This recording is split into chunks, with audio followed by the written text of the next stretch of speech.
विषय की तरफ आकृष्ट करना चाहता हूं। अभी अमेरिका में सत्ता परिवर्तन हुआ है,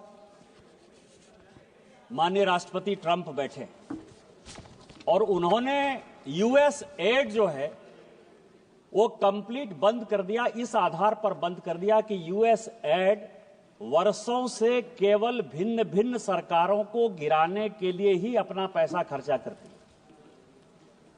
और उसने जो आंकड़े दिए हैं वो बहुत ही महत्वपूर्ण है देश के लिए।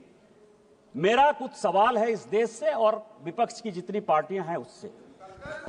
पहला सवाल आपके माध्यम से सरकार से, पहला ये है कि यूएस एड ने open society foundation George Soros को 5,000 करोड़ रुपया भारत को टुकड़े करने के लिए दिया या नहीं दिया?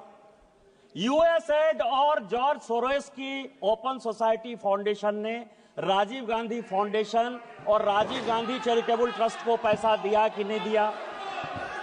तीसरा, ओवरसीज कांग्रेस के जो अध्यक्ष हैं सैम पित्रोदा साहब, उनको यूएस एड ने पैसा दिया या नहीं दिया?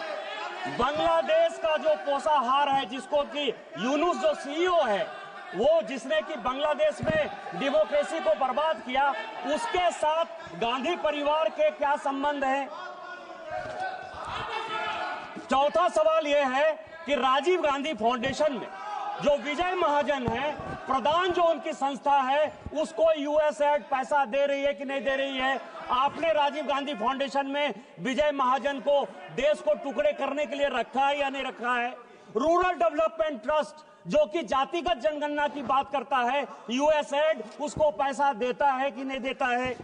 इसके बाद तालिबान को यूएस एड ने पैसा दिया कि नहीं दिया? आपकी मुलाकात हुई कि नहीं हुई?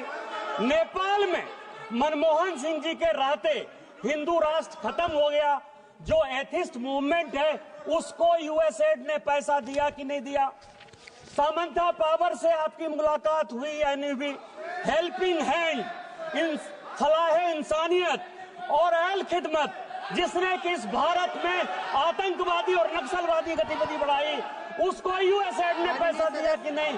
कांग्रेस पार्टी के साथ उसके संबंध में वक्फ के एक्ट को जो जकात फाउंडेशन विरोध कर रहा है, जिसको कांग्रेस पार्टी सपोर्ट कर रही है, वो उसको यूएस एड ने पैसा दिया कि नहीं दिया?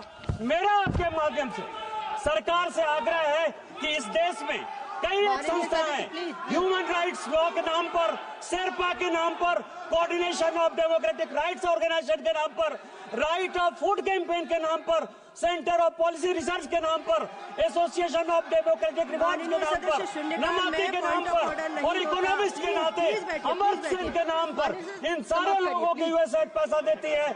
और चाहे अग्निवीर हो, चाहे जातिगत जनगणना हो, इन सारे चीजों में कांग्रेस पार्टी यूएस एड और सोरोस फाउंडेशन के साथ मिलकर देश को टुकड़े टुकड़े करना चाहती है। मेरा आपके माध्यम से सरकार से आग्रह है कि इतने वर्षों में यूएस एड ने जिसको पैसा दिया उसकी जांच हो और उन सबों को सलाखों के पीछे रखे। आपने मुझे मौका दिया। जय हिंद, जय भारत। माननीय सदस्य श्री गुरुमूर्ति, माननीय सदस्य श्री जी, थैंक यू मैडम। शून्यकाल में कोई पॉइंट ऑफ ऑर्डर नहीं होता। शून्यकाल प्लीज। Thank you. माननीय Shri ji Gurumurthy ji. Thank you madam. I would like to draw the kind attention of the house to the dismal conditions please. बहुत से सदस्य शून्यकाल पे बोलना चाहते हैं। प्लीज बैठिए, please. Asha workers, yes sir, and resource person working under SERP and MEFA schemes, madam.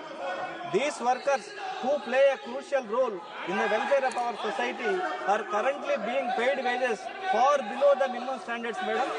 These conditions leading to akin to bonded labor, madam. Despite their significant contribution, the minimum wages provided to the insufficient to meet their basic needs, madam. The compliance with the Minimum Wages Act in this sector remains poor, with widespread of reports of violations, madam. I urge the government to take steps to ensure that these workers are provided fair wages in accordance with the Minimum Wages Act, madam. Further, I request the comprehensive social security schemes be extended to cover them, including provident funds, health benefits, and to recognize their services to माननीय ensure their सदस्य Shri financial E.T. Mohammad security. Bashir ji. Their compensation and social security or their rights, not a privilege, madam. Thank you, madam. माननीय सदस्य Shri E.T. Mohammad Bashir जी।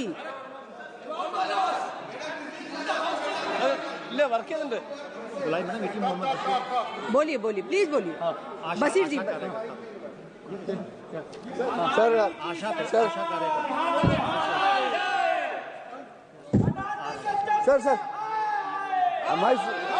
जी चालू है भाई। zero work this Asha workers are doing marvelous बहुत service महत्वपूर्ण विषय for the पर बोल रहे हैं healthcare and माननीय welfare of the children and pregnant women. In fact, they are doing 24/7 service. They are facing a lot of hardship and grievances. Asha workers are not salaried. They are not getting any amenities like that. They are having a lot of difficulties. I urge upon the government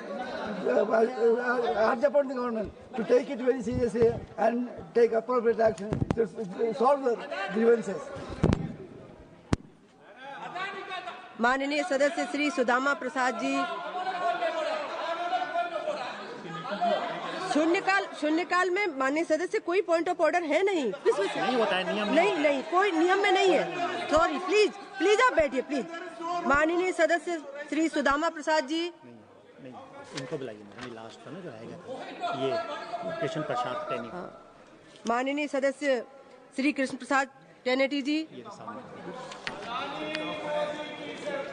Madam, thank you for giving me this opportunity to speak on the important matter of establishing Jawahar